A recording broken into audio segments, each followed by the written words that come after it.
black storm coming. See the lightning strike. Black people rising.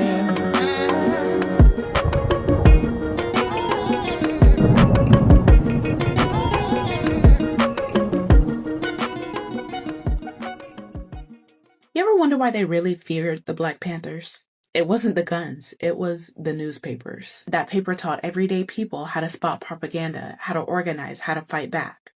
With receipts. The Black Panther newspaper dropped in 1967. And it wasn't just some political rant sheet. It was a lifeline written by Black people. For Black people. Breaking down housing injustice, police violence, global liberation struggles, all of it. And this was years before social media, of course. If you wanted the truth and not the government's version of it, you had to find that paper. And people did. It reached 100,000 readers per week. That's not hype, that is impact. They weren't writing for approval, they were writing to wake people up.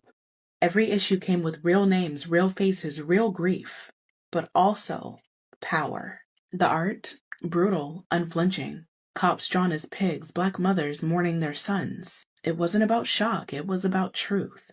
A truth so raw that the FBI labeled the paper as a national threat. Not the guns, not the marches, the paper. Because this wasn't just print, it was proof. You want to know what political education looked like before hashtags and think pieces? It was the Black Panther. Panthers had to read it weekly, no exceptions. It broke down capitalism, food insecurity, medical apartheid, international solidarity, in plain, everyday language. It taught people how to survive, how to fight back. Not just with fists, but with knowledge, with purpose, with strategy. The FBI wasn't scared of riots. They were scared of the people thinking. That paper connected the dots. It reminded people that the same government bombing Black neighborhoods abroad was starving Black kids here at home. You weren't just reading about injustice, you were learning how it was engineered. We talk a lot about the Panthers, leather jackets and rifles, that sort of thing. But this was the real weapon, the newspaper. Because once people start thinking critically, once they start organizing, once they start connecting oppression to systems, not just bad luck, that is when revolution becomes possible. And that is exactly what they are still afraid of. Hello and welcome to another edition of the Umoja Circle. My name is Keith Smokey Johnson, and for those of you who are new to the Umoja Circle, I'm an African-centered talk show whose purpose is to correct errors where errors are found and to introduce facts where we find that so many people are working on fiction when it comes to who we are as people of African descent. And as you can see, and from the video that I shown before I came on the air, it talked about something that I think people must understand, that this thing that we're going through right now with this particular administration, or I should say regime, that's in power, and what's going on in Chicago with troops on the streets of Chicago and in LA and other places where you got people that look like us predominantly and brown people, this is nothing new. And the type of technology that you're seeing, where you have the videos and the constant podcasts talking about this in this younger generation, but this is nothing new. There's an organization that you saw in the video clip that talks about the Black Panther newspaper and the Black Panther Party for Defense, which I'll get into later on. But I want to talk about that newspaper in a sense of what she was talking about as a form of communication, because knowledge is power, and it's always been known in the Black community that knowledge is power. This word that has been appropriated by those who were against us in the past, who are now using it to try to confuse those of you of the newer generation, from the generation X and Z's and all those who are now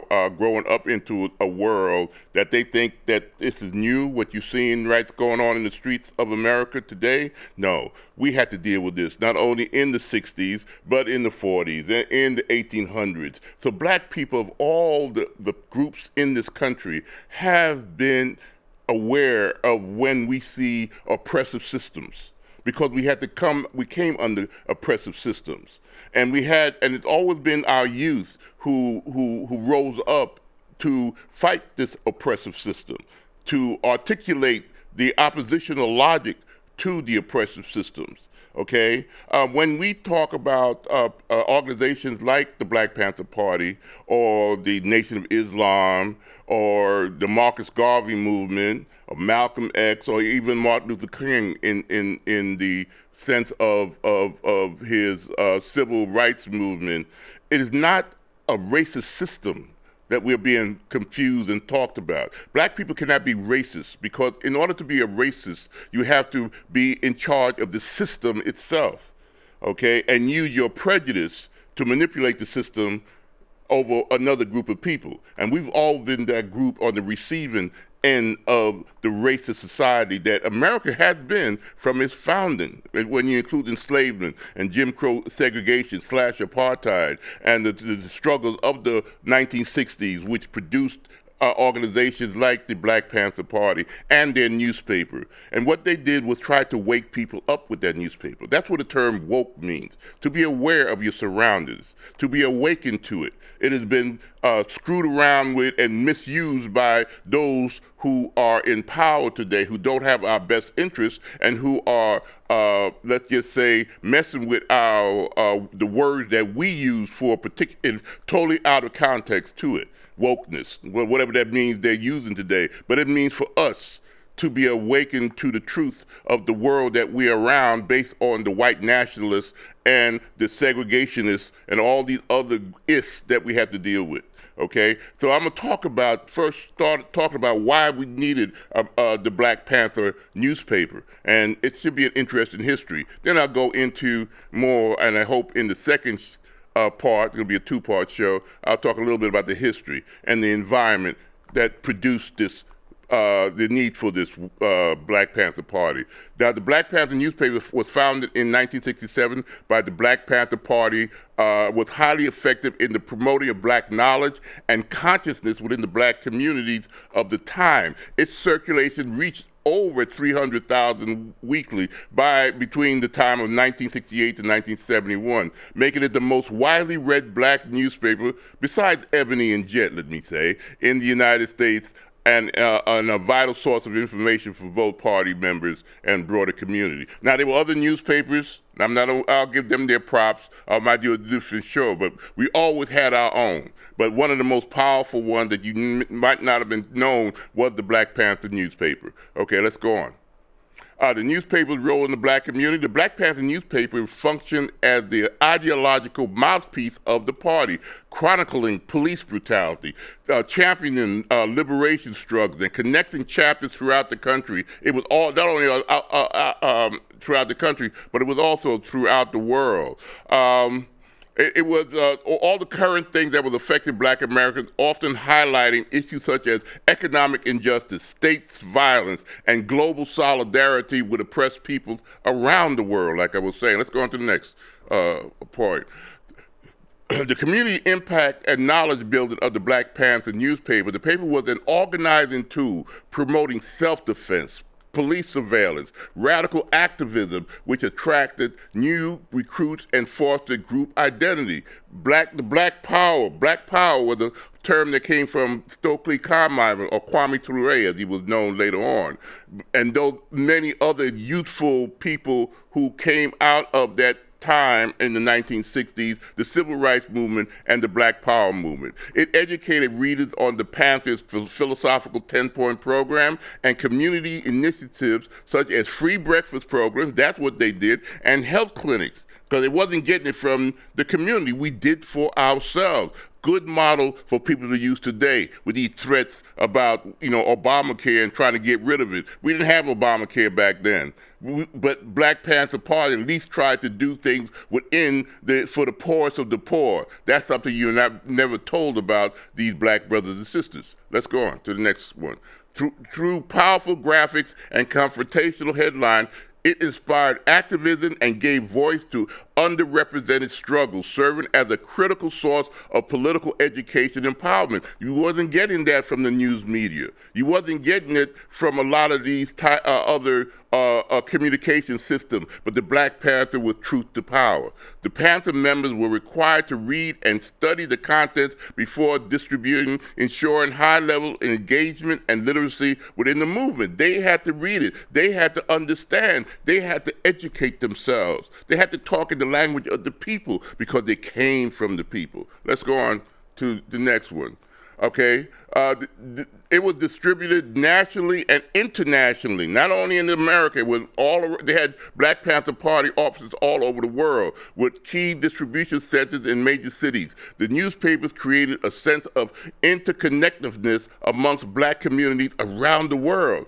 It was sold for 25 cents per issue, with some revenue supporting local Panther charters, further integrated the organization into the community economics. That money circulated within the community. They didn't spend their money outside the community. Okay, self-reliance. We did have that. It's nothing new. So when I hear kids today talking about why don't we do this economically, we've always been like that. But the same system that is in power today, that's doing the things they're doing today, the MAGA movement, and they're claiming that, try to take books off our shelves. They're always showing Black people as criminals, or they're sending troops on the streets of America as we speak in 2025. We have been dealing with this forever. That's why we were voicing our doubts and voicing our voting in the 2024 election, because we understood from our experience of what we were gaining if we let this current regime. But a lot of people did not want to listen to us. They were not woke, as we would say back in the day. Let's go on to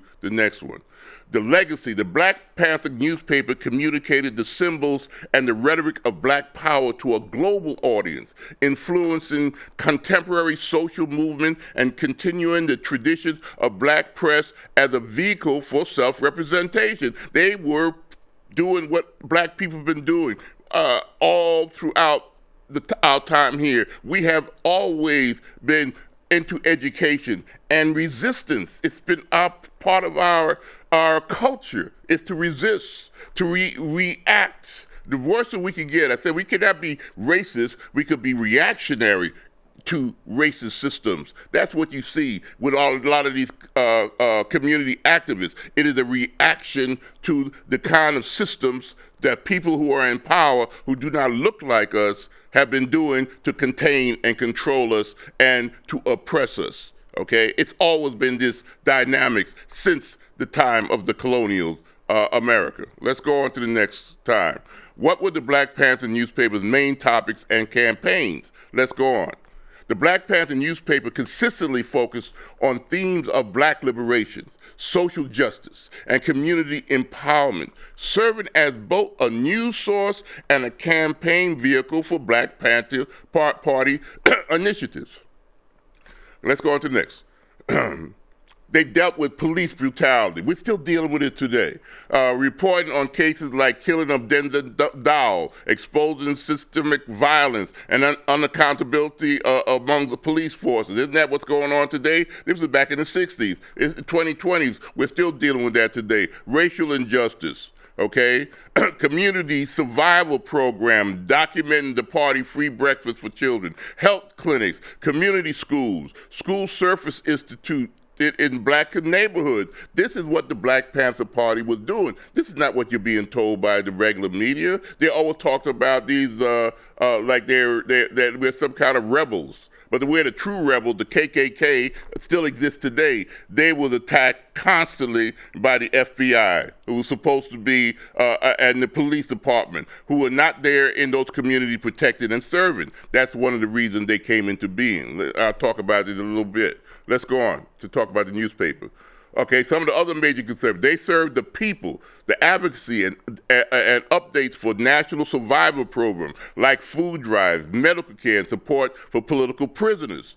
International solidarity, expressing connection to global liberation movements, Black movements in England, in France, in Africa. We supported those things. We even supported just things like what was going on in Vietnam, Biafra, and even Palestine. Black Panther Party supported the Palestinian movement back in the 60s. Okay, let's get that straight. Okay, knowledge is power. Let's go on to the next.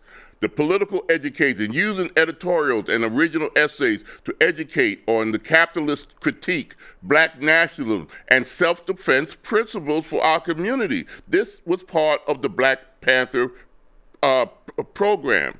Justice for Panther members, because they were constantly attacked, constantly accused of crimes, and set up with kangaroo courts in the white-dominated court systems. What else is new? We still having this propaganda about the black man as being the people who are you should be afraid of, when the most dangerous person, according to FBI statistics, have been white men who have been doing most of these mass shootings, who has been dominated the criminal justice system, but white men, because the majority of the people are white in this country. But yet we got this information flowing out that is the black man that is a danger. And the Black Panther Party has been, with the newspaper, has shown by statistics that is not true. And the statistics is true, the same thing today. Do you know who is the most exonerated people in the United States after they've been arrested? Has been black men. Okay, not white men. The most 59% of the exonerations have been black men. That means they were arrested falsely in the beginning. But they usually use that arrest record as justification for our criminality, which is BS. It doesn't mean that we're guilty, because the system says that black men are highly proportionally arrested. Yeah, but that doesn't mean they were guilty. Okay, they don't go that far. They just said, well, look, if black men are being arrested a lot, that means they're a danger. Our prison system is more black men. You're hearing that today. That is a false narrative. Okay, most of those arrests are based on a racist criminal justice system that still exists today. And any black person who lives in our community could adjust to the inaccuracy of how white men are treated based on the traffic stop compared to young black men. Let's go on. We weren't only about the criminal justice system. The Black Panther Party fed our children, okay? Not the government, not the welfare program. Black Panther Party made sure that our children were fed, okay? The newspaper regularly publicized this pioneering campaign, which served thousands of children across the country by offering free, nutritious breakfast before school, and inspired similar effort nationally by other organizations. This is what the Black Panther Party was all about, their people. Let's go on to the next.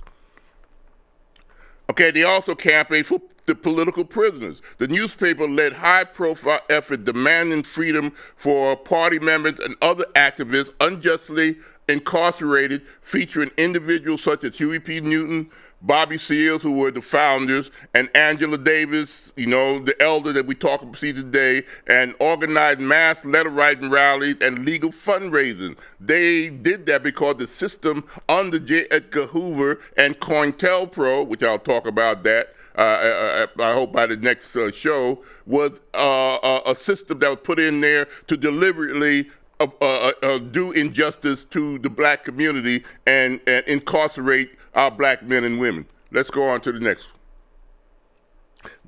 Healthcare initiative, the party's free community health clinic, sickle cell anemia testing drive, health education efforts were promoted and coordinated via the newspaper, drawing national attention to healthcare disparities and barriers in the black community. This is what we've done. We've always been a self-sufficient people. This image us depending on white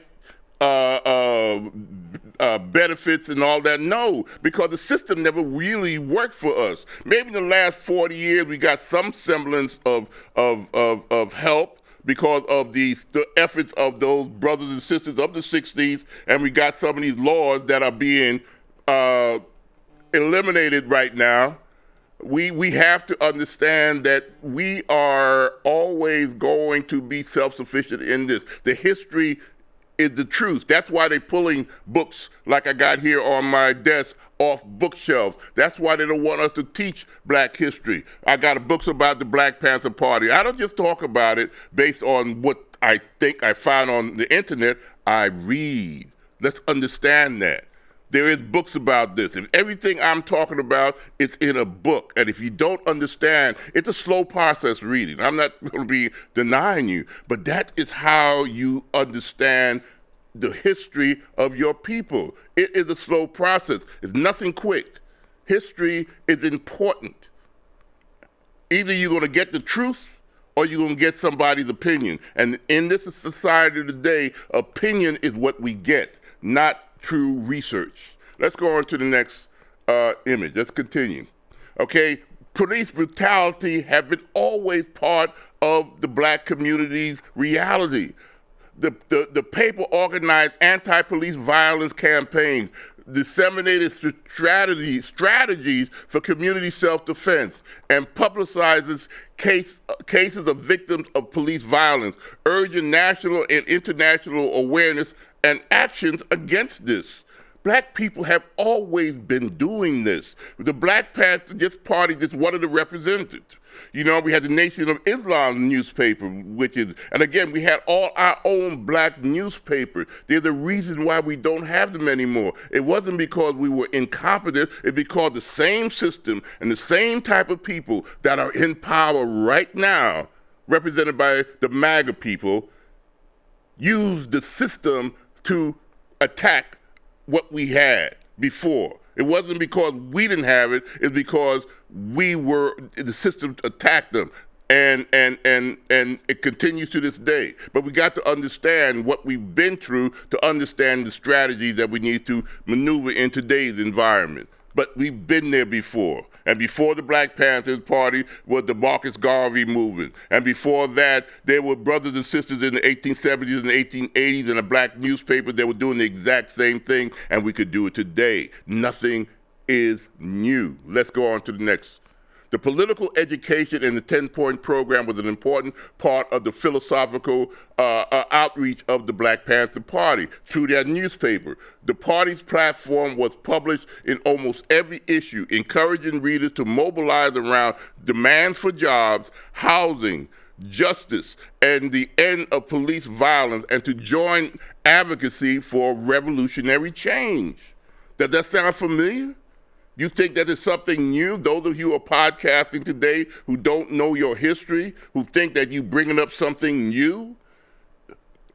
We've always had that. Our ancestors have always been fighting. We've always been activists. You cannot be a black person in America from 1776 and not be an activist, because the system, and I did a show a couple of months ago about the Constitution and what was going on during colonial times, you know, and the laws that were put in place that did not address our needs, but addressed the needs of the dominant group, and how there was no such thing as white people back then, but they were basically English and French and Italian, all these things. Then they became white. Whiteness is not a thing. It's a social construct. Let's get that straight.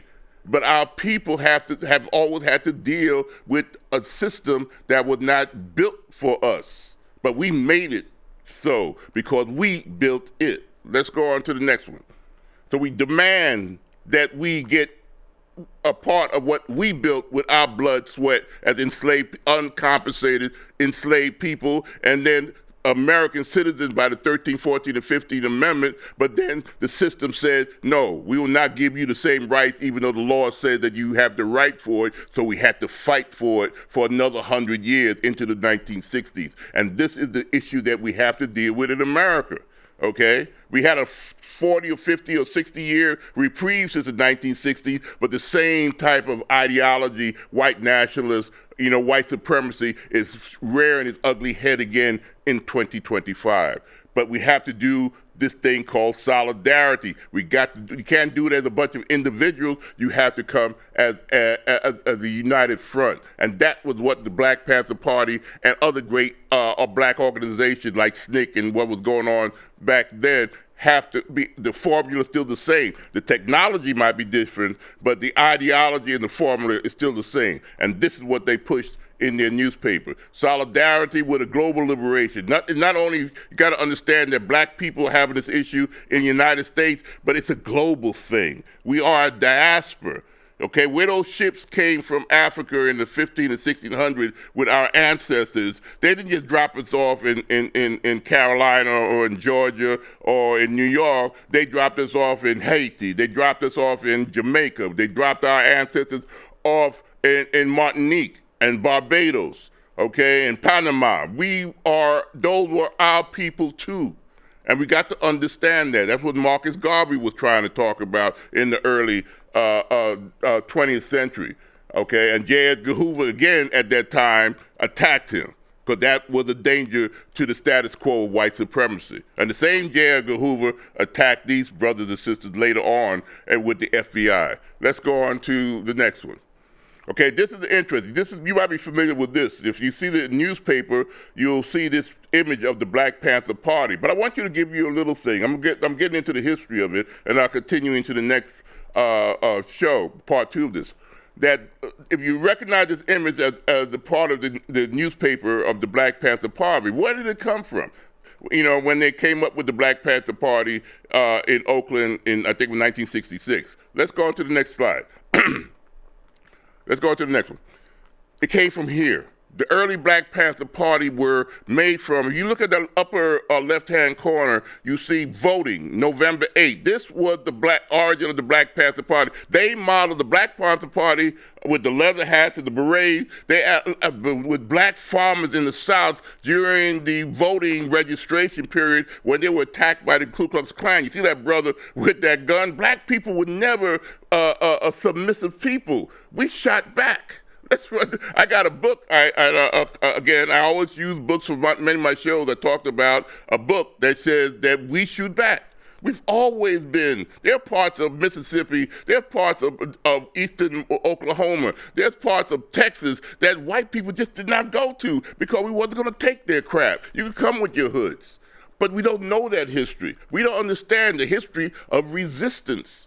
And the Black Panther Party represented that, and they took that symbol from the motivation of black farmers and black women who were registering to vote and were attacked by the Ku Klux Klan, and they could call themselves the Black Panther Party. Party for Power. It was a black voting organization in Mississippi that came up with that. And you see that brother was not going to let anybody prevent him from voting. He had that gun. Let's go on to the next one, and I think I'll stop right here. This is what we were doing. Again, the Black Panther Party symbol originated in Lowndes County, Alabama. That's where the Black Panther came from, the symbol. And what you see down there, woke and vote. We use, this is the word that was appropriated by these MAGA people and distorted it. We always were saying, be awake, be aware, and vote. Y'all did not do that, those who did not vote if you were black in 2024, and you caused the world that you see right now. And I blame you. And the last was, we had black politicians, and we voted for black politicians. The same way we voted 100 years before and voted for black politicians in the 1870s. We voted for them in the 1960s and early 1970s. Okay, so that you could have the little bit of freedom that you gave away without voting last year. And I'm going to end with that, and then I'll continue into the next show. As you can see, knowledge is power. If you don't know the truth of your history, then you're doomed to repeat the mistakes. Look at the world that we have. We got white nationalists in power right now, white supremacists in power right now. But until next time, until the next show, peace, Hotep, bye-bye.